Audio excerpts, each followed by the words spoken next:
नमस्कार दोस्तों राहु केतु जो ग्रह परिवर्तन कर रहे हैं, अपने राशि परिवर्तन कर रहे हैं, इनके बारे में जो है, इनको बहुत रहस्यमयी ग्रह कहा जाता है। और इनके बारे में कई ज्योतिषाचार्यों के अलग अलग मत भी हैं, यानी कि इनके बारे में रहस्य बना ही हुआ है। अलग अलग मतभेद होने के कारण पता ही नहीं चलता है कि कौन सी बातें सही है, क्योंकि बहुत से ज़्यादा एक बात कहते हैं ज्योतिषाचार्य, बहुत से ज्योतिषाचार्य अलग बात कहते हैं। दोस्तों ये आपको बता दूं मैं कि राहु और केतु जो हैं वो छाया ग्रह हैं। तो बहुत से ज्योतिषाचार्यों का ये कहना है कि छाया ग्रह है, इसलिए इनकी दृष्टि जो है कोई काम की नहीं आती, क्योंकि छाया की तो सिर्फ छाया पड़ती है, दृष्टियां नहीं होती हैं। लेकिन बहुत से ज्योतिषाचार्य कहते हैं कि जिस तरह और ग्रहों की दृष्टि है, जैसे गुरु की दृष्टि है 5वीं 7वीं 9वीं, इसी तरह राहु केतु की दृष्टि भी पड़ती है और वो ज़्यादा शुभदायी नहीं होती है। तो उनकी दृष्टि है कि नहीं है, छाया ग्रह की दृष्टि पड़ती है कि नहीं पड़ती है, इसमें भी जो है ज्योतिषाचार्यों के बीच में मतभेद है। इसी तरह जो है राहु देव के लिए जो है भौतिक सुविधाओं का प्रदाता मानते हैं, और केतु को जो है मोक्ष का, वैराग्य का और एकांत का प्रदाता माना जाता है। तो इसमें भी जो है बहुत रहस्य है, मतलब राहु देते हैं और कहते हैं केतु जो है उसको छीन लेते हैं, उनके प्रति उदासीन बना देते हैं। तो ये ऐसा भी कहा जाता है। बहुत से लोग कहते हैं कि नहीं, राहु केतु जो है भौतिक सुविधा देते हैं, अचानक धन लाभ देते हैं, लॉटरी, शेयर, सट्टा, राजनीति में तो राहु केतु बहुत ऊंचे स्थान पे पहुंचाते हैं।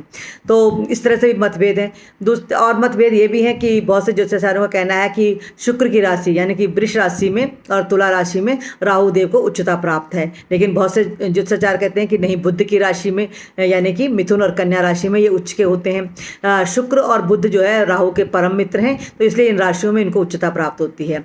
तो अपने अपने मत हैं। वैसे अभी तक अधिकांश लोगों का तो यही कहना है कि मिथुन राशि में उच्चता प्राप्त है और कन्या राशि में ये परमोच्च हो जाते हैं। तो और केतु को कहा जाता है कि मीन राशि में ये उच्च के होते हैं, बहुत से ज्योतिषाचार्य कहते हैं। लेकिन बहुत से ज्योतिषाचार्य इनको वृश्चिक राशि में उच्च का मानते हैं। तो अपने अपने मत हैं। एक मत तो राहु केतु पर कोई भी नहीं है, ये बहुत बड़ा रहस्य है। तो इन्हीं रहस्यों के दाता जो हैं ग्रह अब अपनी राशि परिवर्तन कर रहे हैं। मैं आपको बता दूं कि कुंभ राशि जो है राहु देव को बहुत ही प्रिय है, क्योंकि कुंभ का मतलब होता है घड़ा, और अमृत जो है कलश में था, और इसी अमृत के लिए जो है राहु और केतु एक राक्षस था, वो 2 भागों में बंट गए उस अमृत को प्राप्त करने के लिए। तो कुंभ राशि तो बहुत ही अच्छी राशि, अमृत की राशि मानी जाती है राहु के लिए। और राहु देव जो है तीसरे घर में, छठे घर में और 11वें घर में बहुत अच्छा फल देते हैं, चाहे ग्रह गोचर में हो चाहे मीन कुंडली में हो। बाकी घरों में अपने राशि अनुसार फल देते हैं। तो ये मैंने आपको राहु को लेकर क्या क्या ज्योतिषाचार्यों में मतभेद हैं ये आपको बताया। आशा आपको ये जानकारी पसंद आई होगी। आप और हम जुड़े रहने चाहिए। आप मेरे चैनल को लाइक सब्सक्राइब जरूर कीजिए, जिससे मेरा हौसला बढ़ता रहे। चलिए, किन राशियों पर क्या क्या प्रभाव पड़ेगा हर एक राशि के बारे में अगली बार बात करेंगे। तब तक के लिए अपना बहुत ध्यान रखिएगा। नमस्कार।